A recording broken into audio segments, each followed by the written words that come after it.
कृष्णा जी, आप सबका बहुत बहुत स्वागत है। मंगलाचरण आरंभ करते हैं।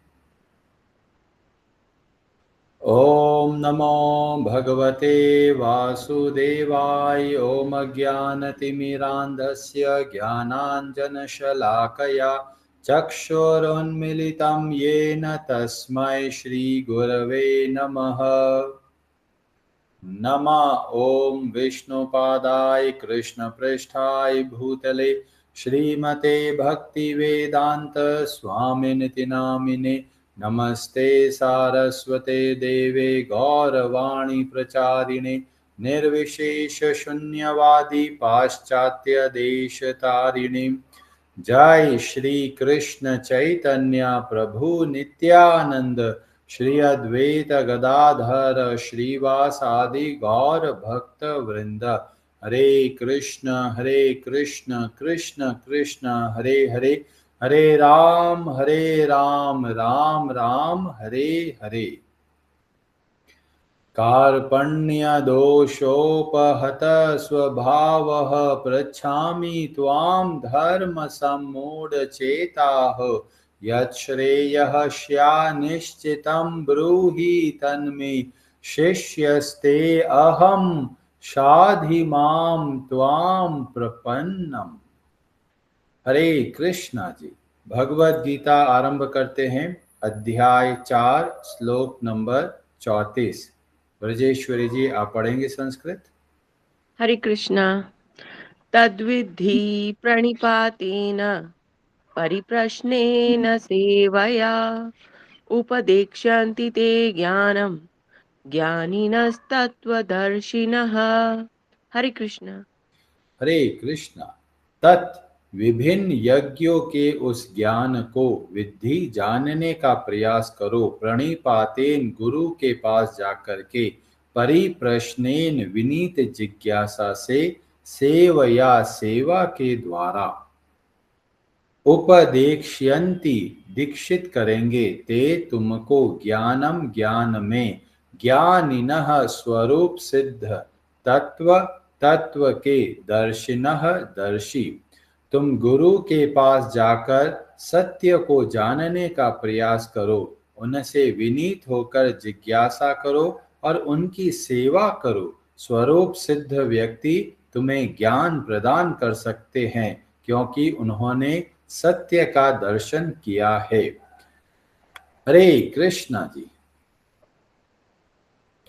बहुत ही अद्भुत प्रसंग चल रहा है और हमें पता चलता है, अगर हमको ज्ञान को धारण करना है, जो सुना है उसको अच्छे से अपने जीवन में उतारना है, तो 3 गुणों का होना बहुत जरूरी है। प्रणिपातेन, परिप्रश्नेन और सेवया। अगर ये तीनों है तो हम तैयार है ज्ञान को धारण करने के लिए। कई लोग बोलते हैं कि अगर ये गुण नहीं है तो क्या हमको ज्ञान नहीं मिलेगा। तो भगवद गीता के श्लोक से हमको पता चलता है, ये आधारभूत, ये फाउंडेशनल क्वालिटी है जिसके आधार पर ज्ञान टिका रहता है। इसीलिए इन तीनों गुणों को अच्छे से समझना है, ताकि हम अच्छे से अपने जीवन में सुधार लेके आ सके। और हम बहुत सारे उदाहरणों से, बहुत सारी प्राचीन कथाओं से समझाने का प्रयास कर रहे हैं कि किस तरीके के शिष्य हमको बनना है। और हमने बहुत विस्तार से कुरैश के चरित्र को बताया और यह बताया कि किस तरह अपने गुरु के लिए वे खुद अपने आप का जीवन को न्यौछावर करने के लिए तैयार हो जाते हैं और अंत में उनकी आंखें फोड़ दी जाती है और भयंकर पीड़ा के अंदर वो धीमे धीमे अपना समय बिताते हैं। इतनी पीड़ा होते हुए भी कुरैश सदैव भगवान के प्रति बहुत प्रेम का भाव होता है। अगर हम में से किसी के जीवन में ऐसी दुर्घटना हो जाए कि आंखें चली जाए, तो सबसे पहले भगवान को ही दोष निकालते हैं कि भगवान मेरे साथ ऐसा क्यों हुआ। पर कुरैश के चरित्र से हमें पता चलता है, इतना जीवन में संकट आया, पर एक बार भी भगवान को ये नहीं बोला आपने मेरे साथ ऐसा क्यों किया। और कैसे पता चलता है? ये जो प्रसंग चल रहा है जिसमें रामानुजाचार्य वापस आ जाते हैं, और जब वो कांची और श्रीरंगम क्षेत्र में आ जाते हैं और वो आके मिलते हैं कुरेश से, और कुरेश से मिलकर वो बहुत गदगद होते हैं, उनके आंखों में आंसू होते हैं, और बहुत प्रेम के भाव से रामानुजाचार्य बोलते हैं कि तुमने मेरे लिए अपने जीवन में इतना बड़ा बलिदान दिया, मैं तुम्हारा ऋणी हूं, मैं क्या करूं तुम्हारे लिए। तो कुरेश बोलता है आप इतना ऋणी मत होइए, मैंने तो केवल छोटी सी सेवा करी है आपके लिए।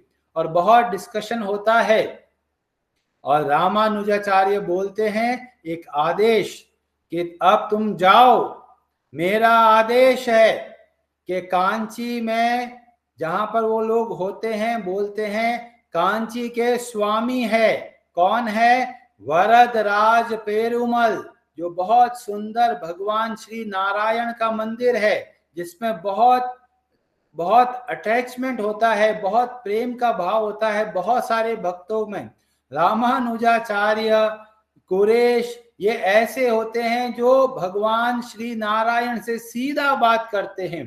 तो यहाँ पर रामानुजाचार्य बोलते हैं कि तुम जाओ वरदराज पेरुमल के पास में और उनसे प्रार्थना करो आंखों के लिए, और जब तुम प्रार्थना करोगे वो कभी भी अस्वीकार नहीं करेंगे। मतलब जैसे ही प्रार्थना करोगे तुरंत वरदराज पेरुमल तुम्हारे ऊपर कृपा करेंगे। और कुरेश बहुत एक दुविधा में पड़ जाते हैं, सोचते हैं कि इन छोटी सी आंखों के लिए मैं क्या मांगू भगवान से। पर गुरु बार बार बोलते हैं, तो कुरेश जाते हैं मंदिर में और वरदराज पेरुमल के सामने बहुत सुंदर एक स्तुति गाते हैं, जिसका नाम होता है वरदराज स्तवम। बहुत सुंदर प्रार्थना होती है, उसमें एक छोटी सी लाइन वो बोलते हैं, जिसमें बोलते हैं हे भगवान, आपके दिव्य रूप को दर्शन की पाने की मेरी बड़ी इच्छा है। और इस तरह से प्रार्थना कर देते हैं, और वो जब रात को घर में आ जाते हैं और सो जाते हैं, और सपने में वरदराज प्रकट होते हैं और बोलते हैं कि मैं धन्य हुआ, कुरेश ने कभी भी मुझसे कुछ भी नहीं मांगा, आज पहली बार कुछ मांगा है। कुरेश मैं क्या करूं तुम्हारे लिए। और इस तरह से भगवान वरदराज जी उनकी इच्छा को पूरी करते हैं और फिर वो गायब हो जाते हैं। सुबह का समय होता है, रामानुजाचार्य भाग के आके पूछते हैं क्या वरदराज जी ने प्रार्थना सुनी। तो कुरेश बोलते हैं हाँ सुनी, भगवान प्रकट हुए, उन्होंने बोला जो आपने इच्छा करी है वो पूरी हो गई है। तो रामानुजाचार्य बोलते हैं क्या आंखें मिली या नहीं मिली।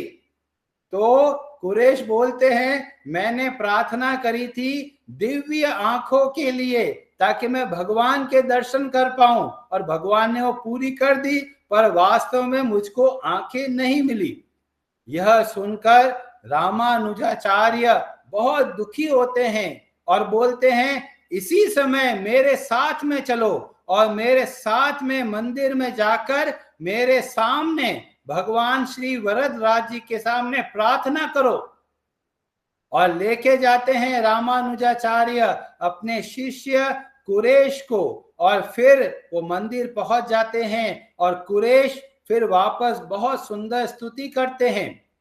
अब दूसरी बार स्तुति कर रहे हैं तो जो चीज रामानुजाचार्य बोल रहे हैं वह नहीं मांगते। कुरेश बोलते हैं कि मेरे एक शिष्य है वो बहुत भयंकर पीड़ा में है, हे भगवान वरदराज जी आप उनकी सहायता कीजिए। और भगवान वरदराज जी बोलते हैं तथास्तु। और ये सब बातें रामानुजाचार्य सुन रहे हैं और ज्यादा दुखी हो जाते हैं। अब वो सामने पहुंच जाते हैं। 3 जने हैं, भगवान वरदराज जो श्री विग्रह के रूप में हैं, कुरेश और रामानुजाचार्य। और रामानुजाचार्य दुखी भी होते हैं, क्रोधित भी होते हैं। और सबसे पहले रामानुजाचार्य बोलते हैं वरदराज जी से, हे भगवान, आप तो सर्व अंतर्यामिन है, फिर आप ये क्यों नहीं इसको आके दे रहे हैं? और फिर कुरेश को बोलते हैं, मुझे लगता है मैं योग्य गुरु नहीं हूं, इसीलिए तुम्हें बहुत संकोच हो रहा है आंखों को मांगने के लिए। और रामानुजाचार्य तेजी से वहां से चले जाते हैं। यह देखकर भगवान वरदराज जी बोलते हैं कि मैं क्या करूं, ये कुरेश लेना नहीं चाहता, मैं तो देने के लिए तैयार बैठा हूं। और कुरेश भी बहुत लज्जित होते हैं, रामानुजाचार्य के पास जाते हैं और बोलते हैं, हे गुरुदेव, आप क्षमा कीजिए, इस बार मैं अवश्य प्रार्थना करूंगा। और फिर कुरेश वापस जाते हैं और वरदराज जी से आंखों के लिए प्रार्थना करते हैं, और उसी क्षण उनकी आंखें वापस आ जाती है। तो हमें इस प्रसंग से देखने को मिलता है कुरेश का कितना अद्भुत भाव है, अपने गुरु के प्रति इतना समर्पण, और संसार की कोई वस्तु के प्रति थोड़ा भी लगाव नहीं है। और भगवान खुद तैयार बैठे हैं देने के लिए, और कुरेश बोलते हैं, भगवान मुझको कुछ नहीं चाहिए।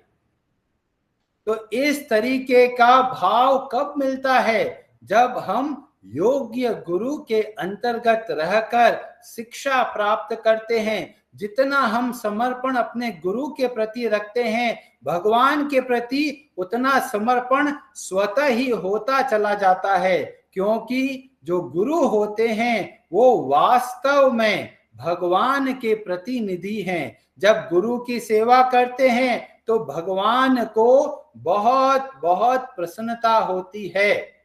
और ऐसे बहुत सारे उदाहरण हमें देखने को मिलता है किस तरीके का हमको शिष्य बनना है। पर कई लोग बोलेंगे, प्रभु जी हमारा तो अभी तक ये स्तर है ही नहीं, हम तो संसार के अंदर फंसे हुए हैं, हम लोग कैसे आगे बढ़ेंगे? तो एक और बहुत ही सुंदर कथा हमको देखने को मिलती है जो रामानुजाचार्य जी के संबंध में है। एक बार श्रीपाद रामानुजाचार्य श्रीरंगम के अंदर भगवान श्री रंगनाथ जी की परिक्रमा करवाते हैं, जो पोजेशन होता है वो लेके जाते हैं। इतने में ही देखते हैं कि एक बहुत बलवान, बहुत मजबूत व्यक्ति घूम रहा होता है, उसकी हाथ में छाता होता है, और एक बहुत सुंदर स्त्री को वो बार बार देखता हुआ जा रहा होता है। और सब लोग मजाक बना रहे होते हैं, ये कैसा व्यक्ति है? भगवान श्री नारायण का श्री रंगनाथ जी की परिक्रमा चल रही है और ये पहलवान क्या कर रहा है? एक सुंदर स्त्री की आंखों में डूबा हुआ है। और रामानुजाचार्य देखते हैं और उनके मन में बहुत दया का भाव आता है। और जब परिक्रमा पूरी हो जाती है, रामानुजाचार्य बुलाते हैं उस पहलवान को और पूछते हैं कि तुम क्या कर रहे थे? और वो पहलवान बोलना शुरू करता है, मेरा नाम धनुर्दास है, मैं बहुत बड़ा पहलवान हूं और बहुत जगह मैंने ये मल्ल युद्ध करके बहुत ख्याति प्राप्त किया है। और मेरी जो ये स्त्री है ये मेरी धर्म पत्नी है, इसका नाम है हेमांबा या फिर हेमांगी। बहुत सुंदर है, इतनी सुंदर है कि मैं उसको देखता हूं तो देखता रह जाता हूं। और खासकर उसकी आंखें तो इतनी गहरी है, इतना आनंद देने वाली है कि मैं उसकी आंखों को देखता देखता खो जाता हूं। और इसीलिए एक क्षण भी मैं अपनी पत्नी से दूर नहीं रह सकता। तो हमें देखने को मिलता है धनुर्दास अपनी पत्नी से इतना लगाव होता है कि भगवान की ओर देखना भी नहीं चाहता। और यहाँ पर रामानुजाचार्य एक बात बोलते हैं। रामानुजाचार्य बोल रहे हैं कि तुम्हें आंखें इतनी पसंद है अपनी पत्नी की, अगर मैं तुमको उससे भी अधिक सुंदर आंखों का दर्शन करा दूं तो तुम क्या करोगे? तो धनुर्दास बोलता है, अगर मेरी पत्नी से भी ज्यादा सुंदर अगर किसी की आंखें हैं तो अपना पूरा जीवन उस व्यक्ति की सेवा में लगा दूंगा। तो रामानुजाचार्य बोलते हैं, ठीक है, कल सुबह मेरे पास आना। और रात को रामानुजाचार्य प्रार्थना करते हैं। किससे प्रार्थना करते हैं? श्री रंगनाथ जी से। और प्रार्थना करते हैं, हे भगवान, संसार में लोग भटक रहे हैं, आप इस पे कृपा करना। कल जब धनुर्दास आए तो अपना इतना सौंदर्य दिखाइए कि वो आपका सेवक बन जाए। रामानुजाचार्य ने प्रार्थना करा।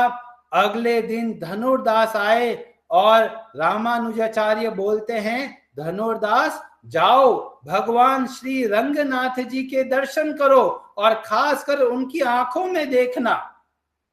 और धनुर्दास देखते हैं भगवान श्री नारायण की आंखों में और इतना विलीन हो जाते हैं, इतना गदगद हो जाते हैं, भाव विभोर हो जाते हैं, उनके हृदय में बहुत भारी परिवर्तन आ जाता है और भागे भागे जाते हैं रामानुजाचार्य के पास में और उनके चरणों में पड़ जाते हैं।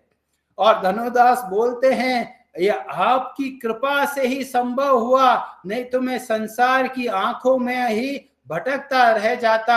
आप कृपा करके मुझको अपना शिष्य बनाइए। यह बात सुनकर धनुर्दास की पत्नी भी आ जाती है और दोनों के दोनों फिर रामानुजाचार्य के शिष्य बन जाते हैं और आगे चलकर इतने अद्भुत भक्त बनते हैं। इतना अद्भुत चरित्र का डिस्कशन हमको देखने को मिलता है, पर उसका डिस्कशन हम लोग कभी और करेंगे। पर हमें देखने को पता चलता है कि अगर हमको भगवान के भक्त मिलते हैं तो वास्तव में हमारे जीवन के अंदर बहुत भारी परिवर्तन संभव है। अपने बलबूते पर हम अपने हृदय के अंदर परिवर्तन नहीं लेके आ सकते। तो गुरु क्या करते हैं? भगवान की कृपा को हम तक पहुंचाने में हमारी सहायता करते हैं। इसीलिए हमें अपने जीवन के अंदर बहुत सौभाग्य मानना चाहिए जब हमको हमारे जीवन में भक्तों का संग मिले। हरे कृष्णा जी, आप सबका बहुत बहुत धन्यवाद। बहुत सारे चरित्र का हम लोग डिस्कशन कर सकते हैं, पर समय का अभाव है, तो यहाँ से हम अगली लाइन की ओर बढ़ेंगे जो बहुत जरूरी है हमको समझना। हरे कृष्णा जी, आप में से किसी का कोई प्रश्न हो तो आप अपना हाथ खड़ा कर सकते हैं। और आज की कथा से आपको क्या शिक्षा मिली, आप कुछ कहना चाहते हैं तो आप कह सकते हैं। अंचल प्रभु जी, आप कुछ कहना चाहते हैं? हरे कृष्ण प्रभु जी, बहुत ही सुंदर कथा है। हमको काफी कुछ से सीखने मिला कि कैसे समर्पण से, कैसे इच्छा नहीं होनी चाहिए हमारे अंदर कोई मटेरियल, कैसे हम भगवान की से किस भाव से भगवान को अप्रोच करें। लेकिन प्रायः हम जब भी, मतलब एटलीस्ट मैं अपने लिए बोल सकता हूँ कि हमारे हृदय में काफी, मेरे हृदय में काफी मतलब मटेरियल डिजायर्स हैं, राइट। और हम, जैसे वो पहलवान का केस है कि वो रामानुजाचार्य के करीब थे या पास में थे, तो रामानुजाचार्य की अहोती की कृपा उनको मिली और इस प्रकार से उनका कल्याण हुआ। लेकिन हमारे आसपास तो ऐसा कोई है नहीं, और हमारी इच्छाएं तो कभी भी बहुत हैं हृदय में। तो आप हमारे लिए क्या सोल्यूशन बोलेंगे प्रभु जी? तो इसका हम लोग थोड़े समय बाद में जब ये डिस्कस करेंगे कि हमें अगर योग्य गुरु हमारे पास में नहीं है तो कैसे हम अपने जीवन में बदलाव लेके आ सकते हैं, क्योंकि इसका बहुत बड़ा रहस्य श्रीमद् भागवतम के श्लोक में छिपा हुआ है। तो जब हम लोग डिस्कस करेंगे, जब गुरु हमारे पास में नहीं है या ऐसे बहुत अद्भुत भक्त हमारे जीवन में नहीं है, तब हम लोग कैसे अपने जीवन को आगे बढ़ा सकते हैं। कई लोग सोचेंगे आजकल तो ऐसे भक्त होते ही नहीं हैं। भले ही ऐसे भक्त दिखते नहीं है, पर फिर भी एक प्रोसीजर है जिसके आधार पर हम आगे बढ़ सकते हैं। तो जैसे धनोदास के जीवन में हम देखते हैं बहुत शीघ्र परिवर्तन हो गया, पर जो बाकी लोग हैं उनके जीवन में कब और कैसे परिवर्तन होता है, तो ये जब गुरु के बारे में बात करेंगे। और जब गुरु हमारे साथ में नहीं है, योग्य व्यक्ति हमारे साथ में नहीं है, तब भी कैसे हमारा कल्याण हो सकता है, वो हम लोग डिस्कस करेंगे। हरे कृष्णा जी। आप सबका बहुत बहुत धन्यवाद। कार्यक्रम को यहाँ पे विराम देते हैं। हरे कृष्णा। हरे हरे नमः।